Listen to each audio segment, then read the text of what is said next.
आज स्वामी विवेकानंद की जयंती पर प्रधानमंत्री नरेंद्र मोदी राष्ट्रीय युवा संसद महोत्सव के कार्यक्रम में हिस्सा लेंगे। 1 मिनट में आपको खबर बताते हैं। देश में हर साल 12 जनवरी को देश के महान दार्शनिक और विश्व में भारत के अध्यात्म का डंका बजाने वाले स्वामी विवेकानंद की जयंती मनाई जाती है। इस मौके पर आज प्रधानमंत्री मोदी राष्ट्रीय युवा संसद महोत्सव के कार्यक्रम को संबोधित करेंगे। प्रधानमंत्री मोदी सुबह 10:30 बजे इस कार्यक्रम को वीडियो कॉन्फ्रेंसिंग के जरिए संबोधित करेंगे। महोत्सव के 3 राष्ट्रीय विजेता भी अपने विचार व्यक्त करेंगे। लोकसभा अध्यक्ष, केंद्रीय शिक्षा और केंद्रीय युवा मामले एवं खेल राज्य मंत्री भी मौजूद होंगे। इस कार्यक्रम का उद्देश्य 18 से 25 वर्ष के बीच के युवाओं के विचारों को सुनना है। यह संसद महोत्सव प्रधानमंत्री के उस संबोधन में व्यक्त किए गए विचार पर आधारित होगा जो उन्होंने 31 दिसंबर 2017 को अपने मन की बात में व्यक्त किए थे। सोमवार देर रात केंद्रीय आयुष मंत्री श्रीपद नाइक की कार दुर्घटनाग्रस्त हो गई। 1 मिनट में अपडेट आपको बताते हैं। सोमवार को केंद्रीय आयुष मंत्री श्रीपद नाइक की गाड़ी दुर्घटनाग्रस्त हो गई। यह हादसा उत्तर कन्नड़ जिले के यल्लापुरा के पास हुआ। बताया जा रहा है कि कार में उनकी पत्नी और निजी सहायक समेत कुल 6 लोग सवार थे। इस हादसे में मंत्री नाइक गंभीर रूप से घायल हो गए, जबकि उनकी पत्नी और निजी सहायक की मौत हो गई। प्रधानमंत्री नरेंद्र मोदी ने गोवा के मुख्यमंत्री प्रमोद सावंत से बात की है और नाइक के इलाज के लिए पर्याप्त व्यवस्थाएं सुनिश्चित करने का निर्देश दिया है। रक्षा मंत्री राजनाथ सिंह ने ट्वीट कर केंद्रीय मंत्री के जल्द स्वस्थ होने की कामना की है। रक्षा राज्य मंत्री श्रीपद नाइक की सड़क दुर्घटना में घायल होने के समाचार से मैं अत्यंत दुखी हूँ। गोवा के मुख्यमंत्री श्री प्रमोद सावंत से मेरी बातचीत हुई है। श्रीपद जी के इलाज का समुचित प्रबंध राज्य सरकार कर रही है। ईश्वर से प्रार्थना है कि श्रीपद जी जल्दी स्वस्थ हों। कर्नाटक के मुख्यमंत्री BS येदियुरप्पा ने श्रीपद नाइक की पत्नी के निधन पर शोक जताया है।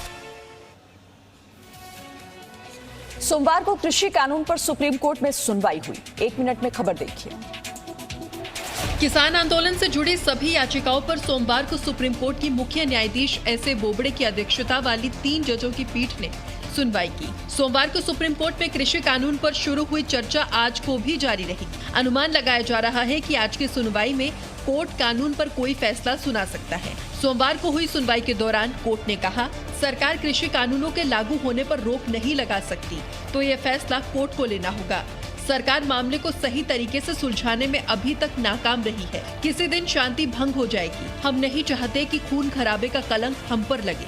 अटॉर्नी जनरल ने इसका जवाब देते हुए कहा कि कानून संविधान के खिलाफ नहीं है, इसलिए सुप्रीम कोर्ट रोक नहीं लगा सकता। सुप्रीम कोर्ट ने किसानों के वकील से पूछा कि कानूनों पर रोक लग जाएगी तो क्या किसान आंदोलन खत्म कर देंगे। किसानों के वकील जवाब नहीं दे पाए। सुप्रीम कोर्ट ने उन्हें ये भी कहा कि किसानों से कहें कि वो बच्चों, बुजुर्गों और महिलाओं को घर भेजें। ये चीफ जस्टिस का संदेश है। सोमवार को हुई सुनवाई के बाद सरकार और किसान का रुख एकदम अलग नजर आया। 1 मिनट में ये भी देखिए।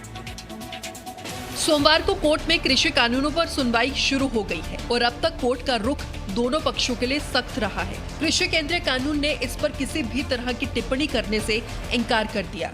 कृषि सुधार बिलों से संबंधित विषय सुप्रीम कोर्ट के समक्ष विचाराधीन है, इसलिए इस समय उस पर कोई टिप्पणी करने की आवश्यकता मुझे प्रतीत नहीं होती है। वहीं दूसरी तरफ किसान संगठन इस बात की जिद पर अड़े हुए हैं कि वो कोर्ट द्वारा बनाई गई किसी भी कमेटी का हिस्सा नहीं बनेंगे। सभी किसान संगठनों का मत है कि जब तक सरकार किसान बिलों को वापस नहीं लेगी तब तक आंदोलन जारी रहेगा। हम सुप्रीम कोर्ट के सुझावों का सम्मान करते हैं, लेकिन हमारा कोई भी किसान और न ही कोई संगठन कोर्ट की बनाई किसी कमेटी की सुनवाई में पेश होगा। फिलहाल सभी की नजरें आज सुप्रीम कोर्ट के फैसले पर हैं। कृषि आंदोलन के बीच किसान खुद को फिट रखने के लिए हर मुमकिन इंतजाम कर रहे हैं। कबड्डी खेल रहे ये लोग चिल्ला बॉर्डर बैठे किसान हैं, जो 26 जनवरी के प्रस्तावित मार्च के लिए तैयारी कर रही हैं। इस तैयारी में खुद को चुस्त दुरुस्त करने के लिए किसान कबड्डी खेल रहे हैं। किसानों का कहना है कि आने वाली 26 जनवरी तक वो इसी तरह रोज कबड्डी खेलेंगे। बिल्कुल, काफ़ी दिनों से हम यहाँ बैठे हैं, 45-40 दिन हम यहाँ हो गए हैं, तो यहाँ कुछ ना कुछ तो करना पड़ेगा ना। और वैसे भी ज़रूरी है क्योंकि 26 तारीख को हमें जो वहाँ परेड करनी है दिल्ली में, तो हमारी वो तैयारी चल रही है। इसके बाद आपको दिखाते हैं बुराड़ी के निरंकारी ग्राउंड का हाल। यहाँ किसानों ने प्याज उगाना शुरू कर दिया है। किसानों का कहना है कि वो जब से यहाँ आए हैं वो खाली थे, उनके पास कोई काम नहीं था, तो उन्होंने सोचा क्यों ना इस बंजर जमीन पर ही खेती शुरू कर दी जाए। हम बैठे हैं, विले हैं, टाइम तो लगेगा लम्बा, तो थोड़ी फसल भी बना लेंगे तो तजर्बा भी हो जाएगा, तो देखेंगे आप, और खाद खुद भी डालेंगे इसमें। किसान का काम होता है खेत में काम करना।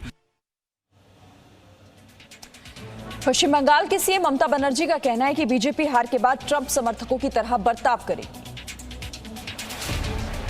पश्चिम बंगाल में होने वाले विधानसभा चुनावों से पहले टीएमसी और बीजेपी लगातार एक दूसरे पर तल्ख टिप्पणी कर रही है। सोमवार को नादिया में एक जनसभा के दौरान राज्य की मुख्यमंत्री ममता बनर्जी ने कहा कि बीजेपी समर्थक हार के बाद ट्रंप समर्थकों की तरह बर्ताव करेंगे।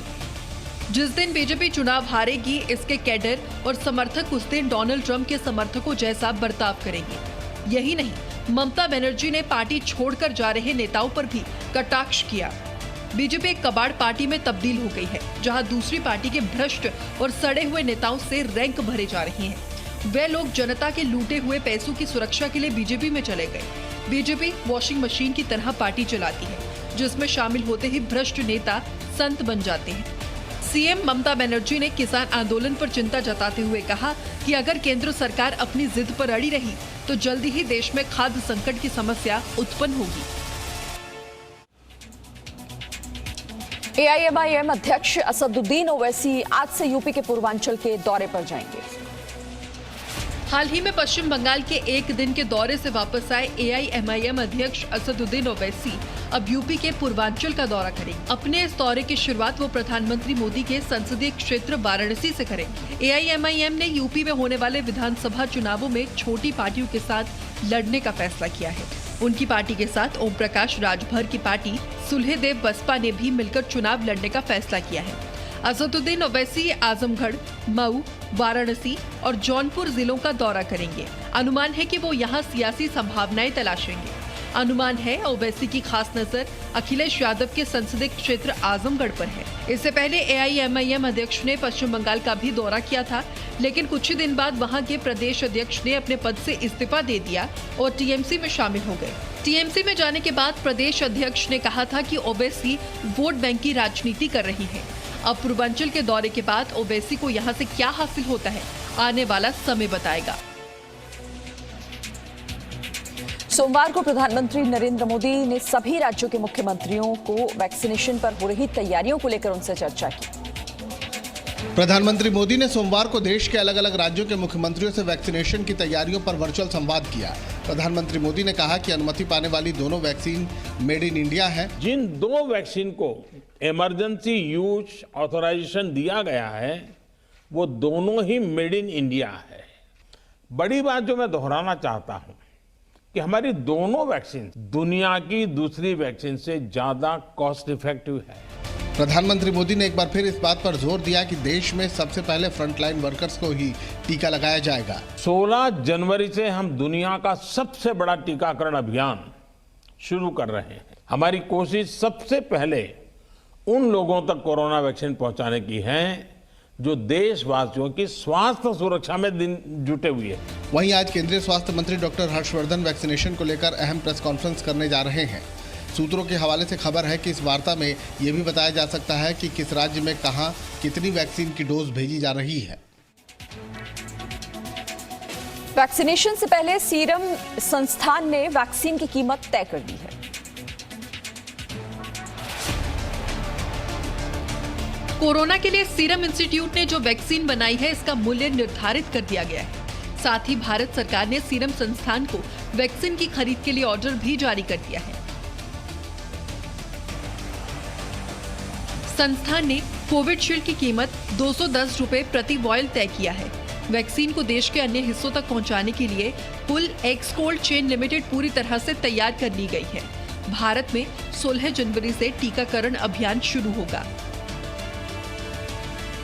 नई दिल्ली समेत अधिकतर राज्यों में गुरुवार तक वैक्सीन पहुंच जाएगी, जबकि सीरम इंस्टीट्यूट से कोरोना वैक्सीन से भरे 6 कंटेनर सुबह पुणे एयरपोर्ट से गुजरात के अहमदाबाद भेजे जाएंगे।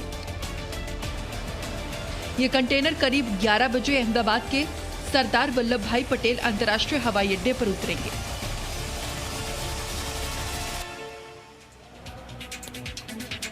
अब देश भर में कोरोना का अपडेट क्या है, सिर्फ 1 मिनट में।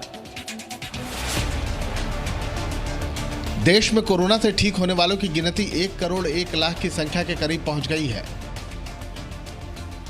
पिछले 24 घंटे में देश में 16,311 नए मामले सामने आए, जबकि इस दौरान 161 मरीजों की कोरोना से मौत हो गई। वहीं पिछले 24 घंटे में 16,959 लोग इलाज के बाद ठीक हो गए। भारत में कोरोना के कुल 1 करोड़ 4,66,595 मामले आ चुके हैं। इनमें से कुल 1 करोड़ 92,909 लोग ठीक हो चुके हैं। देश में एक्टिव मरीजों की संख्या 2,22,526 है,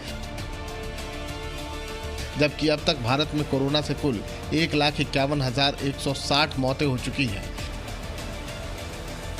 देश का रिकवरी रेट 96.43% हो गया है, जबकि मृत्यु दर 1.44% हो गई है। और दिल्ली में बीते 24 घंटे में कोरोना के 306 मामले सामने आए हैं। दिल्ली में भी कोरोना के मामलों में तेजी से गिरावट दर्ज की जा रही है। पिछले 24 घंटे में दिल्ली में 306 नए मामले सामने आए, जबकि इस दौरान 13 मरीजों की कोरोना से मौत हो गई। वहीं पिछले 24 घंटे में 407 मरीज इलाज के बाद ठीक हो गए। दिल्ली में कोरोना के कुल 6,30,506 मामले सामने आ चुके हैं। इनमें 6,16,461 लोग इलाज के बाद ठीक हो चुके हैं, जबकि एक्टिव मरीजों की संख्या 3,354 है। दिल्ली में कोरोना से कुल 10,691 लोगों की मौत हुई है। दिल्ली में कोरोना रिकवरी दर 97.77% के करीब पहुंच चुका है, जबकि कोरोना से मृत्यु दर 1.70% है।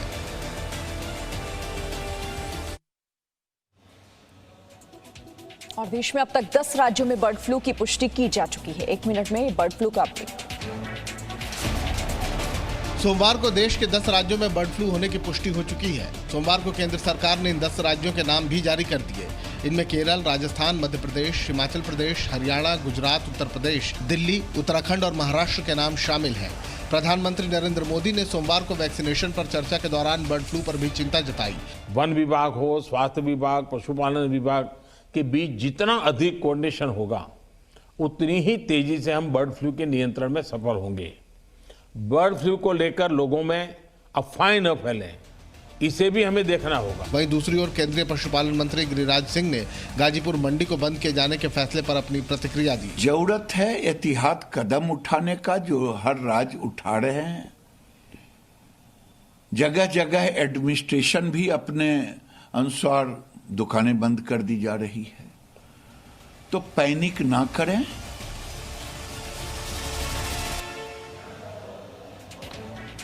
भारत के विदेश मंत्री एस जयशंकर आज संयुक्त राष्ट्र सुरक्षा परिषद को संबोधित करेंगे। आज संयुक्त राष्ट्र सुरक्षा परिषद की बैठक को भारतीय विदेश मंत्री एस जयशंकर संबोधित करेंगे।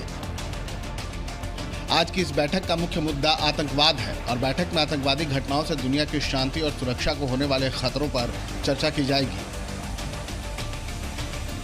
ये बैठक संयुक्त राष्ट्र के 1373वें संकल्प के 20 वर्ष पूरे होने के मौके पर बुलाई गई है। संयुक्त राष्ट्र ने यह संकल्प 28 सितंबर 2001 को अपनाया था।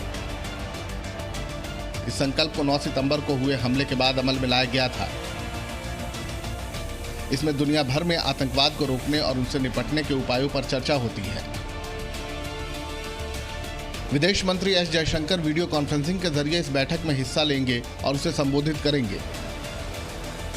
हाल ही में भारत को संयुक्त राष्ट्र सुरक्षा परिषद में 3 अहम समितियों का कार्यभार सौंपा गया था, जिसमें एक समिति आतंकवाद विरोधी समिति है।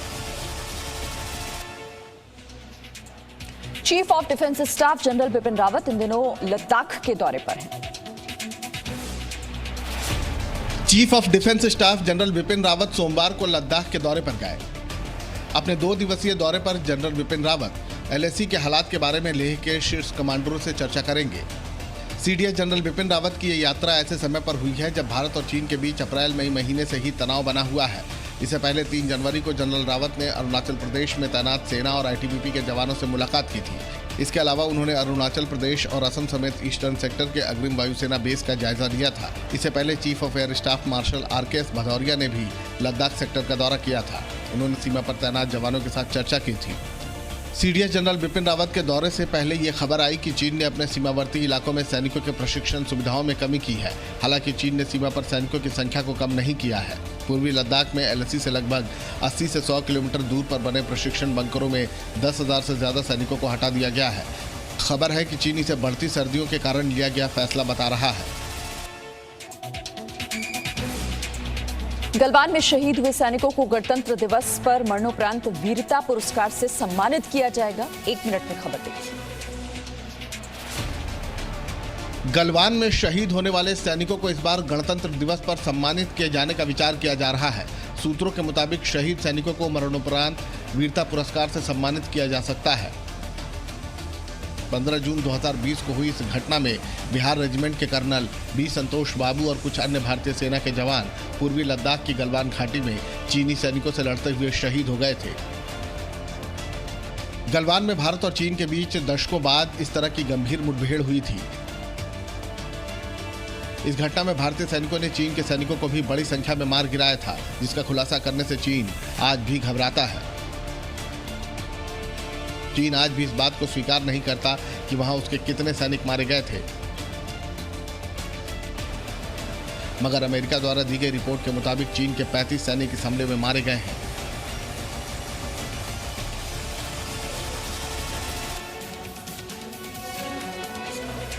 जम्मू कश्मीर में सेना ने महिला सशक्तिकरण अभियान के तहत लड़कियों को सिलाई और बुनाई की ट्रेनिंग। कभी खेलों का आयोजन करके, कभी किसी को अस्पताल पहुंचाकर, तो कभी किसी के घर को बचाकर भारतीय सेना लगातार अपनी एक अलग मिसाल कायम करती जा रही है। इसी कड़ी में सेना ने एक और कदम आगे बढ़ाया है। शोपियां जिले में भारतीय सेना की ओर से महिला सशक्तिकरण अभियान के तहत लड़कियों को सिलाई और बुनाई की ट्रेनिंग दी गई ताकि वो आत्मनिर्भर बन सके। सेना की तरफ से 40 महिलाओं को सिलाई मशीन भी दी गई।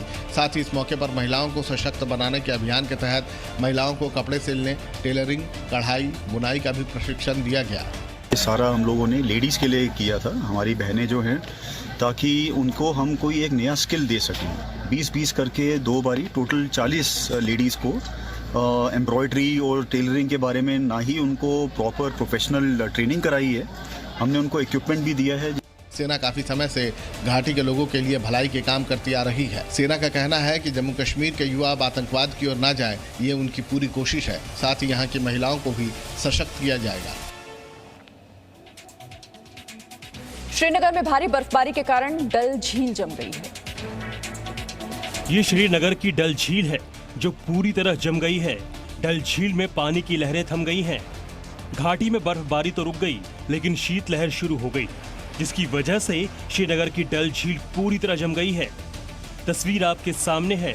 झील के बीच में शिकारे फंस गए हैं और झील के साथ ये भी जम गए हैं।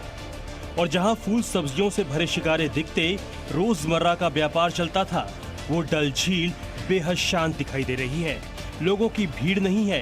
हाउस बोट, शिकारे सब झील के किनारे लग गए हैं। लेकिन कुछ हिस्से ऐसे भी हैं जहां पानी बह रहा है, शिकारा भी चल पा रहा है और पक्षियों के लिए ये बड़ी राहत है। और शीतलहर ऐसी है कि लोग अलाव के सहारे किसी तरह ठंड दूर कर रहे हैं। सूरज दिखाई ही नहीं दे रहा और आसमान से लेकर जमीन तक धुंध छाई हुई है। अभी पूरा झील भी जम चुका है। सुबह मॉर्निंग में मतलब बहुत सारा यहाँ पे कोल्ड वेव्स होती है और चिल काफी मतलब महसूस होता है यहाँ पे सर्दी। और स्पेन में फिलोमेना तूफान जमकर कहर बरपा रहा है। ये तस्वीरें स्पेन की है, जहां अटूरियस इलाके में आए भयंकर बर्फीले तूफान के बाद सब कुछ सफेद हो गया है। भारी बर्फबारी की वजह से सड़कें बर्फ से भर गई हैं और परिवहन सेवा ठप है। इस बर्फ में कुछ लोग तो आपको स्कीइंग करते हुए भी दिखाई दे जाएंगे। स्पेन की राजधानी मैड्रिड का हाल देखिए। फिलोमिना तूफान की वजह से यहाँ 10 से 20 इंच तक बर्फबारी हुई है। बर्फ को हटाने का काम जारी है, लेकिन बर्फबारी इतनी हो रही है कि थोड़ी देर बाद ही सड़क फिर से बर्फ से ढक जाती है। वर्ष 1971 के बाद ये मैड्रिड में सबसे भारी बर्फबारी हुई है। तूफान के कारण कई जगहों पर गाड़ियां और बस भी सड़क पर जम गई है। मौसम के बदलते मिजाज को देखते हुए हाई अलर्ट जारी कर दिया गया है। जिन इलाकों में संपर्क टूट गया है वहां मैड्रिड इमरजेंसी हेल्थ सर्विस ने हेलीकॉप्टर के जरिए खाने का सामान और कोरोना की वैक्सीन पहुंचाना शुरू कर दिया है। आने वाले दिनों में स्पेन में हालात और खराब हो सकते हैं। तापमान -10 डिग्री सेल्सियस तक गिर सकता है। और बर्फबारी के कारण जापान में आम लोगों का जीवन काफी प्रभावित हुआ है। तस्वीरें जापान की हैं। जापान के निगाता और गुन्मा में पिछले कुछ दिनों से लगातार बर्फबारी हो रही है और जमीन पर सब कुछ जमता जा रहा है, सफेद होता जा रहा है। बर्फीले तूफान की वजह से लोगों को काफी दिक्कतों का सामना करना पड़ रहा है। बर्फबारी के बाद ब्रिज पर खड़ी गाड़ियां जम गई हैं। इन गाड़ियों पर बर्फ ही बर्फ दिखाई दे रही है। बर्फ की वजह से सड़कें बंद हो गई हैं और घरों की छत ऐसी दिखाई दे रही है मानो बर्फ का कोई बादल उन पर रखा हो। लोग घरों की छत से बर्फ हटाने में जुटे हैं। देखने में ये नजारा जितना खूबसूरत लग रहा है, निगाता के रहने वाले लोगों के लिए उतना ही मुश्किल है। हालात इतने खराब हैं कि सरकार ने कुछ हिस्सों में इमरजेंसी घोषित कर दी है और ये बर्फबारी यहाँ क्रिसमस के बाद से ही जारी है।